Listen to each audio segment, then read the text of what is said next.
pessoal, mais uma aula. Bom, essa é a nossa primeira aula da disciplina física, né? E eu espero que todos estejam animados e motivados a estudar, né? Estamos chegando aí próximo do Enem e eu espero que vocês aprendam aí o máximo possível com essa aula. Bom, a gente vai utilizar a nossa apostila, né? Pré-vestibular Popular de Rio Preto, que contém aqui um conteúdo de física básica. Pessoal, física, vocês sabem, né? É um conteúdo que cai no Enem, a física em si, é um conteúdo muito grande.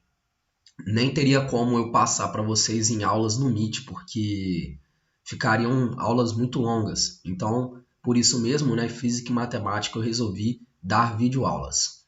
Na videoaula eu consigo editar e deixar ela menor um pouco. Longe de mim tentar dar a física toda, tá, pessoal? Física, a gente tem, né, divisão de física mais ou menos. A gente tem a mecânica, eletricidade, magnetismo, né? Temos ondas, fluidos, temos termofísica, temos ótica, tá? E essas grandes áreas da física, elas têm muito conteúdo, muitas fórmulas e muitas teorias por trás. Para nossa sorte, o Enem ele costuma cobrar mais mecânica e eletricidade. Bom, a mecânica, eu acredito que todos vocês que estejam no ensino médio já estudaram, então vocês vão aprender mais fácil. A eletricidade tem a ver com a minha engenharia, né? Eu faço engenharia elétrica, então para mim é muito mais tranquilo, é a parte da física que eu mais estudo, então eu acho que vai dar muito certo. Então eu vou poder ensinar para vocês essas duas grandes áreas. E as outras, que são as que caem assim, uma questão ou outra numa prova, a gente pode ver com menos detalhes, né? Porque a gente tem que estudar focado, porque tem pouco tempo e são muitas áreas, né, a física. Então, nós vamos começar o nosso estudo, né? Primeiro com a mecânica, que é uma das áreas que mais cai no Enem. A mecânica ela é dividida em 3 grandes áreas. A cinemática, que é a parte do estudo dos movimentos, sem se preocupar com as causas, o que causou esses movimentos. Como, por exemplo, aqui a gente vai ver o movimento retilíneo uniformemente variado, a gente vai ver o lançamento oblíquo, né, movimento vertical, etc. Agora, depois da cinemática, a gente tem a dinâmica. A dinâmica é a parte da física que a gente vai tentar explicar o porquê de um objeto entrar em movimento ou não, o porquê de um objeto estar em repouso. A terceira grande área é a estática, mas eu não vou falar dela, nem tem aqui na apostila que eu disponibilizei para vocês, porque simplesmente não cai no Enem e também acredito que vocês não aprendam isso na escola, tá certo? É mais utilizado para quem vai fazer engenharia civil, né? Porque a estática ela estuda os corpos parados. Então, por exemplo, um engenheiro civil que vai fazer uma ponte, um prédio, o prédio tem que ficar parado, né? Se não ficar parado, tem algum problema, né? Então, eles vão estudar as forças que atuam em objetos parados, e é por isso que o nome dessa área é estática, tá certo?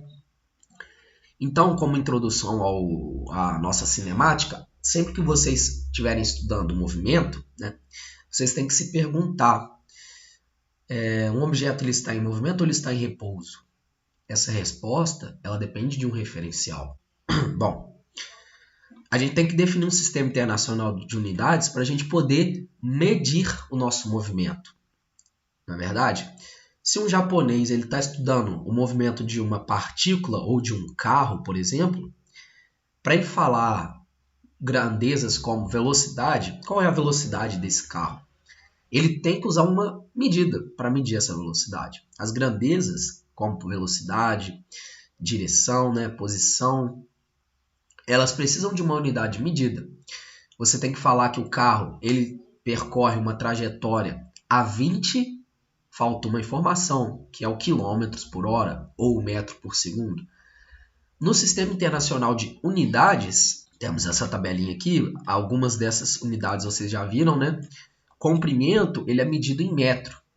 Então, a velocidade do objeto, vocês vão ver que a unidade de medida dela não é o quilômetros por hora, é metro por segundo. Porque a unidade internacional para medir o tempo é o segundo e não a hora. E por aí vai, né? Corrente elétrica, o ampere e por aí vai. Bom, introdução ao movimento. A gente tem aqui, né, um objeto, um carro locomovendo aqui nessa pista. Para a gente poder estudar o movimento desse carro, a gente definiu essa árvore aqui como sendo o nosso referencial, né? Como vocês podem ver, tem uma linha tracejada aqui passando pela árvore, que é uma linha imaginária, que a gente vai chamar de referencial. Então, como vocês podem ver nesse ponto, tem um zero aqui, que significa que aqui é a origem do movimento.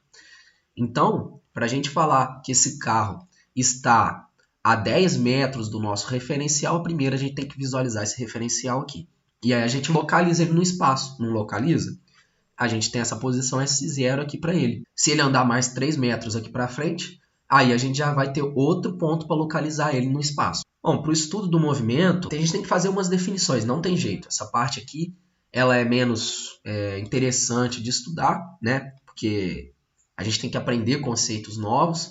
Isso pode ser muitas das vezes algo difícil, mas eu espero que vocês consigam entender aí, porque isso aqui é muito importante, principalmente porque às vezes as questões do Enem, elas cobram coisas teóricas. Então, e o PISM com certeza, vocês vão ter que saber isso aqui, porque o PISM, ele muitas das vezes tem questões abertas, né? E vocês precisam escrever alguma coisa, um texto. Então, vocês têm que saber o conceito, tá certo? Bom, para simplificar, né, o que é um referencial de objeto? Ele é um ponto em relação ao qual se estuda a mudança de posição de um outro corpo. Ou seja, igual eu falei aqui para vocês, essa árvore aqui, esse ponto, é a origem do nosso movimento, é o nosso referencial. E a partir desse ponto a gente vai medir, né? Pode ser com uma régua, pode ser com um outro instrumento de medida, a gente mede a posição do que a gente quiser localizar no espaço. Como primeiro exemplo, a gente tem que a Heloísa, sentada na poltrona de um ônibus, ela afirma que o passageiro sentado à sua frente não se move. Não é verdade? Quando você está num ônibus ou num carro, a pessoa que estiver sentada próxima de você, que também esteja dentro do carro, você vai falar que ela não se move, não é mesmo? Por quê? Porque ela se move com a mesma velocidade que você em relação a um referencial. Qual referencial é esse? Pode ser qualquer referencial que esteja do lado de fora do carro. Pode ser um poste, pode ser uma pessoa que esteja ali fora, tá certo? Então, e ao mesmo tempo, o Abelardo, sentado à margem da rodovia, vê o ônibus passando e afirma que o referido passageiro está em movimento. E aí a gente tem que pensar, né? Qual dos dois está certo, como que a gente justifica para os dois estarem certos. Simplesmente falando que o movimento ele é relativo. Ele é relativo a um referencial. Para o Abelardo, a pessoa que está na frente da Heloísa, que está no ônibus, claro que ela está em movimento. Poxa, o referencial está fora do ônibus, está parado. O ônibus tem uma certa velocidade. Então, essa pessoa que está no ônibus tem a mesma velocidade do ônibus. Então, ela está em movimento. Para a Heloísa, não. Para a Heloísa, a pessoa está com a mesma velocidade que ela. Quando vocês já experimentaram isso, né? Vocês estão dentro de um carro. Quando um carro vai ultrapassar o carro de vocês, parece que o carro está devagarzinho, né? Parece que o carro está começando o seu movimento agora. Mas não, o carro está a uma velocidade muito alta. Só que em comparação à velocidade que vocês já têm, né, que o carro de vocês já está, parece que o carro está em um movimento muito lento.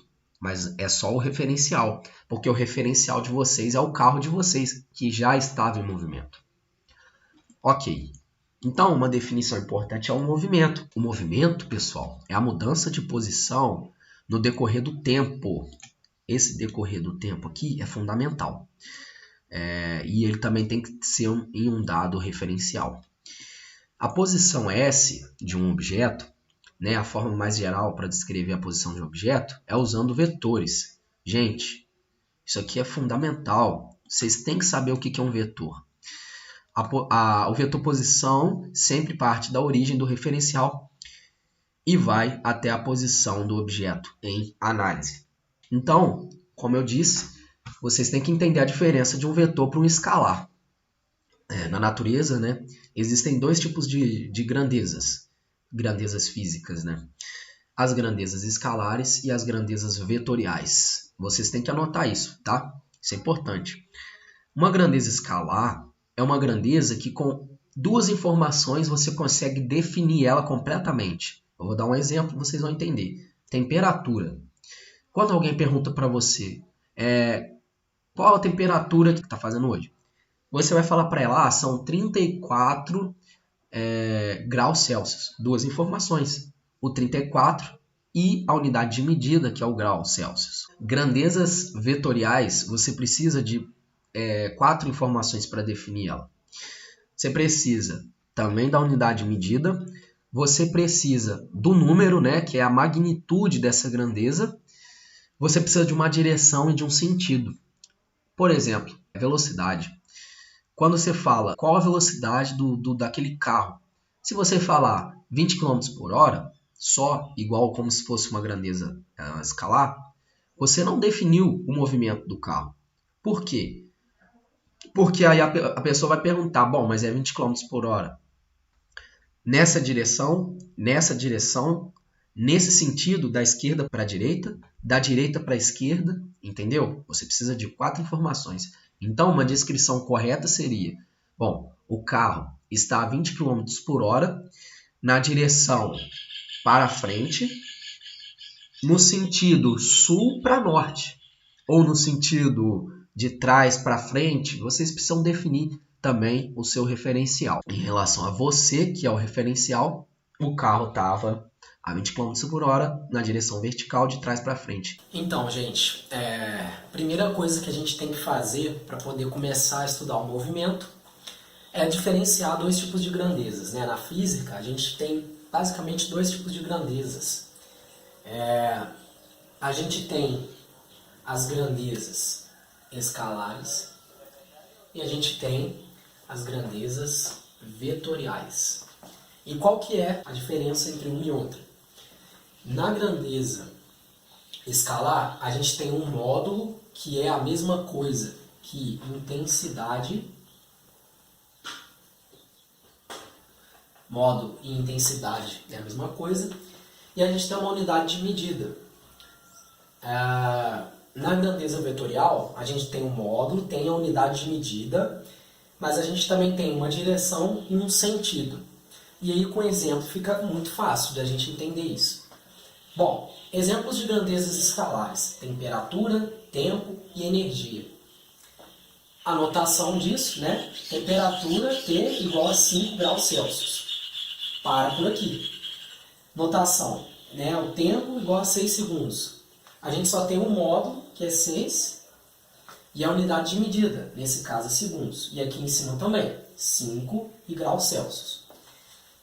Nas grandezas vetoriais, só o módulo, que é a intensidade, e a unidade de medida não são suficientes para definir a nossa grandeza.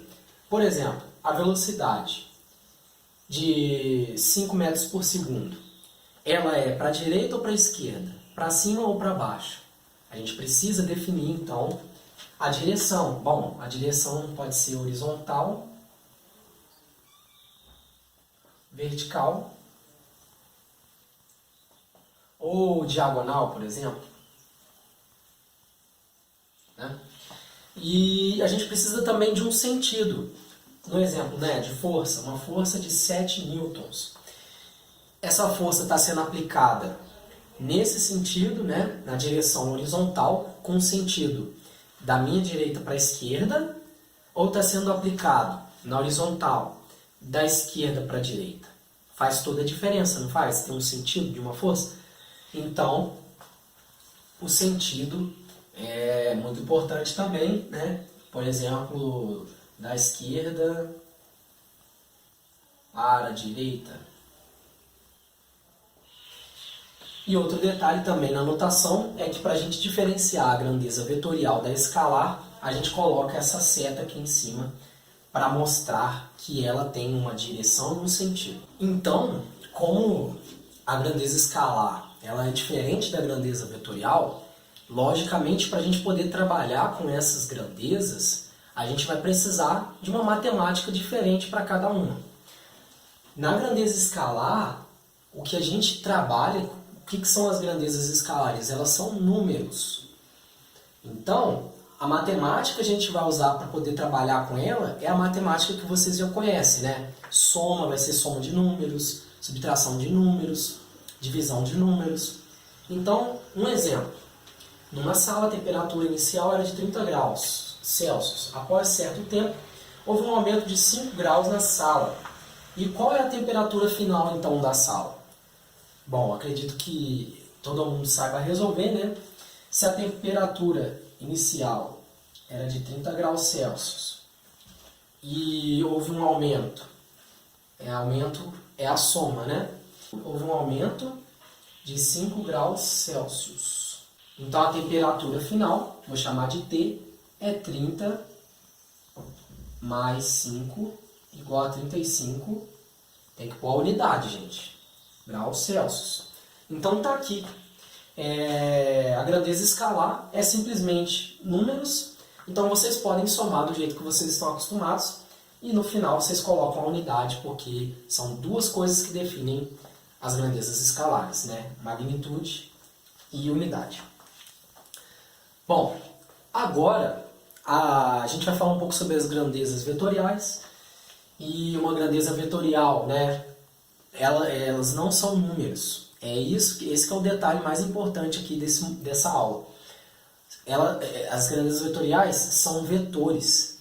Portanto, elas precisam de uma matemática vetorial. O que é a matemática vetorial? Vocês já sabem fazer, só que não falaram para vocês que ela tinha esse nome. Um carro que se desloca com velocidade de 50 km por hora, da esquerda para a direita. Da esquerda para a direita. No exemplo da grandeza escalar, a gente não precisou falar direção, né? E nem sentido. Então já está aí uma diferença. A 50 km por hora é a intensidade da velocidade. A intensidade dessa grandeza vetorial chamada velocidade.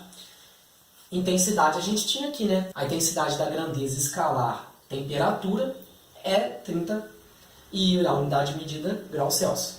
Então aqui a gente tem a intensidade 50 e a unidade quilômetros por hora. Quando esse carro cruza com outro carro com mesma direção e mesmo módulo, mesma intensidade, porém com sentido contrário. Então a gente teve que adotar um sentido nessa história aí, tá? Então, outro detalhe importante, a gente precisa definir um referencial. O que é o nosso referencial aqui? Bom, a gente pode adotar o referencial como sendo uma placa aqui que estava aqui na estrada, que tem velocidade igual a zero. Em relação a essa placa que está parada, a gente tem o movimento dos dois carros, né?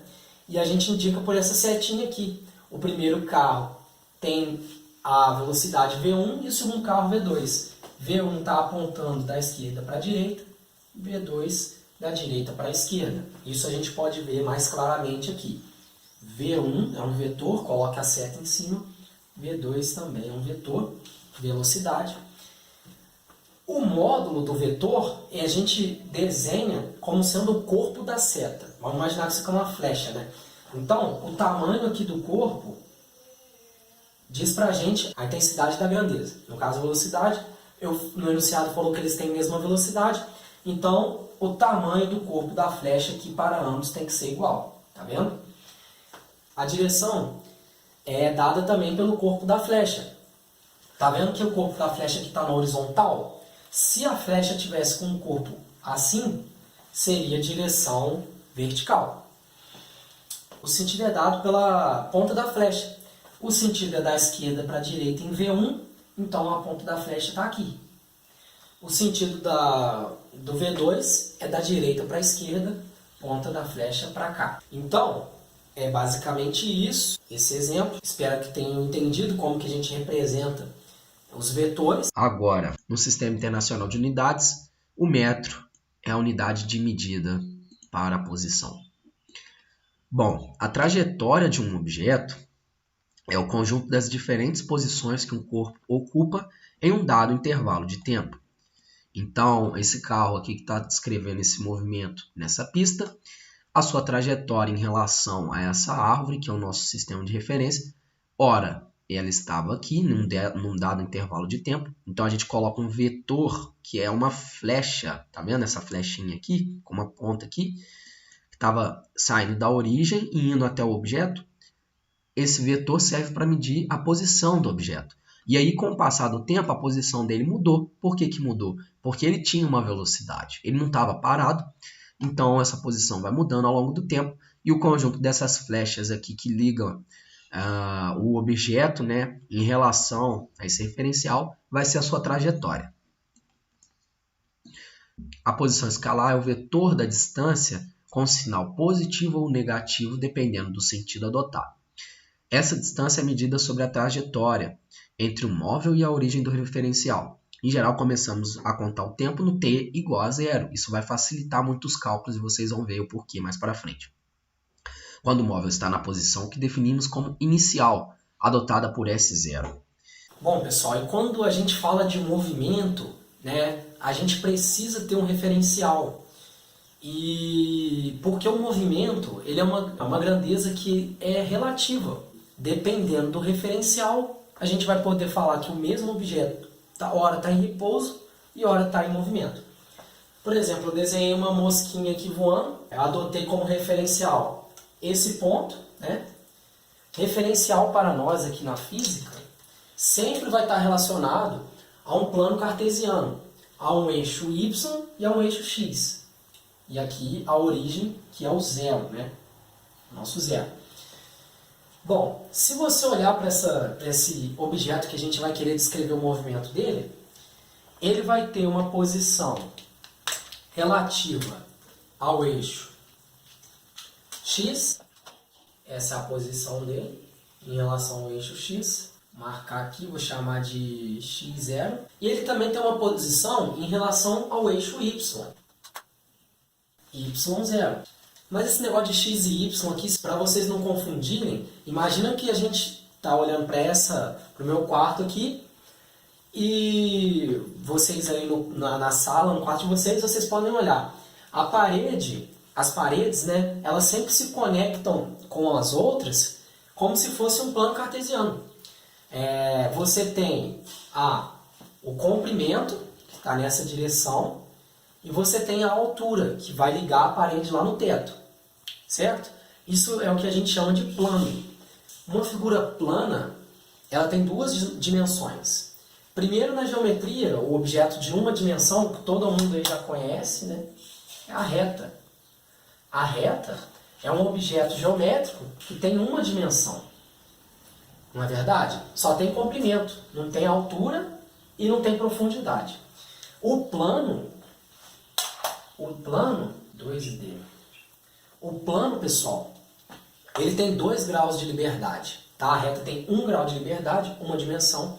O plano tem 2 graus de liberdade, 2 dimensões. Ele tem comprimento e ele também tem altura. E é isso que a gente vai trabalhar aqui para os nossos movimentos. Nós não vamos trabalhar com movimentos com 3 graus de liberdade, o que a mosca faria, na verdade. Né? Uma mosquinha que voa, ela consegue se mover em 3 dimensões. Ela tem 3 graus de liberdade. Mas a gente vai descrever ela como se a gente estivesse batendo uma foto da posição dela em cada instante de tempo. Ou seja, a foto, quando vocês olham para uma foto, ela está em 2D, né? Então, você está representando o movimento em 2 dimensões, com 2 graus de liberdade. O terceiro grau de liberdade seria um cubo, né? Algo parecido com isso, um volume, né? Que a gente não vai abordar aqui, mas teria comprimento, altura e profundidade. Tá certo? Voltando aqui para o plano cartesiano. O plano cartesiano é uma forma inteligente da gente poder medir as grandezas, né? Por exemplo, eu posso falar para você que essa mosca está localizada a x0 de distância em relação ao eixo x e a y0 de distância em relação ao eixo y. E a gente vai definir como sendo 0 a origem, então a gente pode falar de um vetor posição. Qual que é a posição da mosca nesse instante de tempo aí? Vamos chamar o instante de tempo de T0, já que a gente está usando o índice 0 aqui para nos referir à inicial. Então a posição inicial da mosquinha é essa aqui, x0, y0. E em matemática, a gente vai descrever isso como sendo x0 coordenado com y0. Esse par de pontos no plano x0, y0 descreve para a gente a posição da mosca. Então, o vetor posição é esse vetor aqui, ó. Ele sai da origem e liga lá na mosca. Então, esse vetor, vamos chamar ele de S0. É um vetor. Esse é o vetor posição inicial da mosca. Vamos supor que, dado o tempo T1 aqui, a gente está no tempo T0. Dado um tempo T1, essa mosca vai se mover para essa posição aqui. Então, no tempo T1, o que a gente vai ter? Ela vai estar com essa posição em relação ao eixo X e essa posição em relação ao eixo Y. Então, vamos chamar aqui de X1 e aqui de Y1. Evidentemente que essa nova posição vai nos dar um novo vetor posição para a mosca. O vetor posição dela vai ser esse aqui, que liga a origem até a mosca. Vamos chamá-lo de S1. Percebam, com o passar do tempo, ela se deslocou tanto no eixo X, está aqui, né, uma distância, quanto no eixo Y, está aqui, uma distância menor, né, mas ela se deslocou. E a soma das posições, vamos supor que depois ela veio para cá e veio para cá. A soma dos vetores posição que ela ocupa em cada instante de tempo vai nos dar a trajetória que ela percorreu. Olha a trajetória que ela percorreu aqui, tá vendo? Então, pessoal, a variação, né, que a gente chama de delta, isso aqui é fundamental também. Para a descrição do movimento é importante considerar a variação de algumas grandezas, variação das grandezas, denotados pelo símbolo delta. Por exemplo, se sairmos às 6 horas do trabalho e chegarmos às 9 horas em casa, a variação de tempo, ΔT, nesse trajeto será 1 hora, né? Levamos então 1 hora para chegar em casa. Porque a definição de ΔT, que é a variação do tempo que a gente levou, é o tempo final, T, menos o tempo inicial, T0. Se você pegar o tempo final, 19, menos o tempo inicial, 18, você vai chegar em 1 hora. O deslocamento escalar, né? Então a gente já vai utilizar a nossa notação do delta, né? Para falar que é uma variação. Delta é uma letra grega, pessoal. É só um símbolo, não se preocupem com isso. Então, o ΔS, assim como o ΔT é T menos T0, o ΔS é S menos S0. É só uma definição. É a variação, né, ocorrida na posição da partícula no intervalo de tempo. Tá? Então, se a gente saiu do trabalho às 6 horas e chegou em casa às 19, evidentemente que do trabalho até em casa houve um deslocamento. Você se deslocou. Pode ser de ônibus, pode ser de carro. E esse deslocamento vai ser dado pela posição final, que é a sua casa, menos a posição inicial, que é o seu trabalho. E aí você vai achar o seu deslocamento, não é verdade? A velocidade escalar média é uma definição que a gente vai ver o tempo todo, que é definida como a razão entre o deslocamento pelo tempo. Então, a velocidade média que você percorreu no seu trabalho até a sua casa, qual foi a sua velocidade média?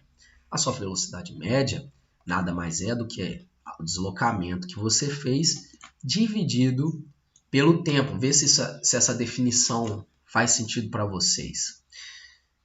A velocidade que você tem, ela é diretamente proporcional ao quanto você se deslocou. Ou seja, quando você iguala numa fórmula, né, uma grandeza com outra, diretamente aqui com a outra, você está falando que quanto maior uma grandeza, maior vai ser a outra grandeza. Ou seja, quanto maior a sua velocidade média, maior vai ser o deslocamento que você vai fazer no seu percurso. Agora, quando você põe a grandeza aqui no denominador, que é esse ΔT aqui, você está falando, né, que essa grandeza é inversamente proporcional a outra. Ou seja, quanto maior a sua velocidade, menos tempo você leva para chegar em casa do seu trabalho. Então, essa definição de velocidade faz todo sentido, tá certo? É a razão entre o espaço e o tempo. A velocidade média, né, é definida aqui, ela é medida com a unidade de espaço dividido pela unidade de tempo, não é verdade? Pela unidade de espaço sobre o tempo. Então, vai ser metro por segundo. Vamos fazer um segundo exemplo para vocês entenderem. Então vamos resolver o nosso segundo exemplo da nossa apostila. Ao fazer uma viagem de carro entre duas cidades, o motorista observa que sua velocidade escalar média era de 70 km por hora e, em média, o seu carro consumiu 1 litro de gasolina a cada 10 km. A autonomia do carro do cara é 1 litro para 10 km. Durante sua viagem, o motorista gastou 35 litros de gasolina. Gastou 35 litros. E quanto tempo demorou a viagem entre as duas cidades? Bom, esse é um exercício bom para você treinar, pode tentar, agora que você já sabe as definições, né, o que é deslocamento, o que é velocidade, você pode tentar fazer. Se não, você assiste aí que a gente vai resolver. Bom, primeira coisa, qual a velocidade do carro? Velocidade média de 70 km. A cada hora ele percorre 70 km. Esse é o jeito que vocês têm que interpretar a grandeza velocidade. 70 km a cada hora. Então, passou 1 hora, ele se deslocou 70 km. Só que o que acontece? Ele gastou 35 litros de combustível. E o carro dele percorre 10 km a cada litro, né? Então, como ele percorreu 35, regra de 3. 1 litro, 10 km. 35 litros serão quantos quilômetros? Multiplica cruzado, x igual a 35 vezes 10, 350 quilômetros. Bom, ele percorreu 350 quilômetros, mas a pergunta é, quanto tempo que demorou a viagem? Como que a gente faz para achar o tempo da viagem? Olha a velocidade do carro. O carro faz 70 km por hora. Então, vocês podem resolver isso usando regra de 3, ou vocês podem usar a definição de velocidade. Qual é a definição de velocidade média?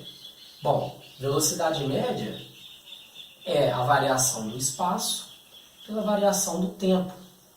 Então, pessoal, o que a gente vai fazer é usar essa fórmula para achar o tempo. Então, vocês têm que multiplicar cruzado, segue que vai ser Vm vezes ΔT igual a ΔS. Se vocês multiplicarem cruzado, aqui não tem nada, é um 1 aqui embaixo. Beleza? Vamos isolar o tempo na equação para a gente achar o tempo, que é o que está pedindo. Passa o Vm dividindo. Então, ΔT é igual a ΔS dividido por Vm. Não é isso?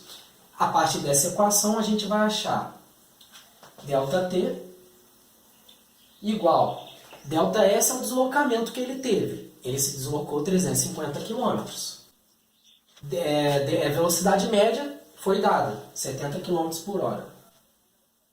E aqui é muito interessante, em problemas de física, pessoal, vocês tentem fazer as contas com as unidades, para que depois que vocês terminarem a conta, a unidade que vai resultar tem que bater com a grandeza que a gente está calculando. Isso é uma forma de você fazer uma prova real. O que eu estou querendo dizer com isso? Vamos fazer a conta primeiro com o número, depois a gente faz com as unidades. Beleza. ΔT então vai ser... Quanto que é 350 dividido por 70? Corta o zero. 7 vezes 5 dá 35. Então a resposta é 5. 5 o quê? Agora vem a unidade de medida, muito importante. Quilômetro dividido por quilômetro por hora. Quanto que vai dar isso? Vamos fazer aqui no cantinho, ó, em azul. Quilômetro dividido por quilômetro por hora. Vamos lá. Quilômetro dividido por quilômetro por hora. Como que a gente faz essa divisão? Repete o primeiro e multiplica pelo inverso do segundo. Isso aqui vai ser igual a quilômetro vezes hora por quilômetro. O inverso de quilômetro por hora é hora por quilômetro. Quilômetro vezes 1 sobre quilômetro aqui, pode cortar. Quilômetro dividido por quilômetro. Aqui vai ser 1 e aqui vai ser 1. Sobra quem pra gente? Sobra a hora. Então, a gente tem uma variação de tempo de 5 horas. Resultado correto, porque a unidade deu hora, então muito provavelmente essa conta está certa. Bom, e depois de definir velocidade média, a gente define a aceleração média. A aceleração, gente, enquanto que a velocidade ela nos dá uma razão do deslocamento pelo tempo, a aceleração do corpo ela é a variação da velocidade em relação ao tempo. Então, a definição é essa aqui. A aceleração vai ser a variação da velocidade, ou v menos v0, dividido por ΔT, ou t menos t0, como a gente viu, né, a definição do delta. No Sistema Internacional de Unidade, então, a gente tem uma divisão entre a unidade da velocidade, que é metros por segundo, dividido pelo ΔT, né, a unidade medida do tempo, que é segundo. Então, a gente vai ficar aqui com metro por segundo ao quadrado.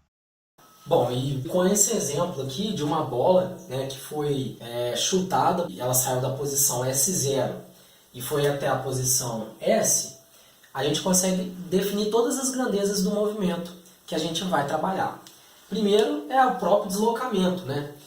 É o ΔS. Lembrando, né, que delta significa variação. Ou seja, o que é variação? É a diferença entre o final e o inicial. Diferença aí você pode entender como menos, mesmo a operação de subtrair. Então, o deslocamento é um ΔS, que é definido como a posição final menos a posição inicial, S menos S0. E, claro, o deslocamento é medido em metros no Sistema Internacional de Unidades. A velocidade com que a bola realiza o seu movimento, a velocidade média. A definição é muito simples também. Vai ser uma média entre o deslocamento e o tempo. Então, o deslocamento, que a gente sabe que é o ΔS, e a variação do tempo, que é o ΔT. Então, escrevendo de forma explícita, S menos S0, que é o nosso ΔS, dividido pelo ΔT. O ΔT, como pela definição, T menos T0. Velocidade média vai ser definida, então, a unidade de medida, sempre que tiver esse colchete, é a unidade de medida da grandeza, vai ser a unidade de medida do deslocamento, dividido pela unidade de medida do tempo, no Sistema Internacional, metros por segundo. E a aceleração média vai ser definida como a média entre a variação da velocidade pela variação do tempo. Variação da velocidade, a gente sabe, né, que vai ser pela definição um ΔV, que vai ser V menos o V0. E a variação do tempo, T menos T0. Então, a unidade de medida vai ser a unidade de medida da velocidade, metros por segundo, dividido pela unidade de medida do tempo, que é o segundo.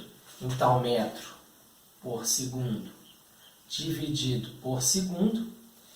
Quando você tem uma divisão de uma fração, você tem que repetir o primeiro e multiplicar pelo inverso do segundo. Essa é uma regrinha muito útil.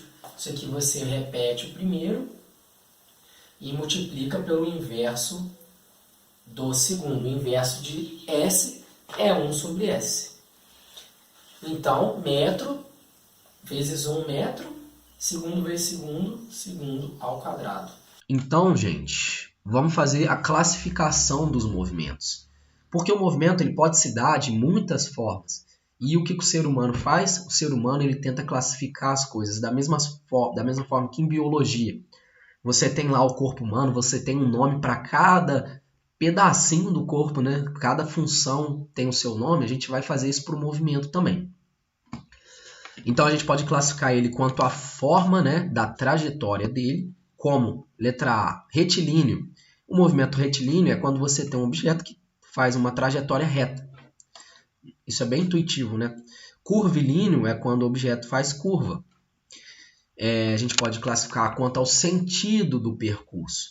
Ele pode ser progressivo, lembra de progresso, ou seja, se a gente adotou o nosso referencial como sendo para a direita positivo e o nosso corpo está indo para a direita, ele está indo no sentido progressivo que a gente quer.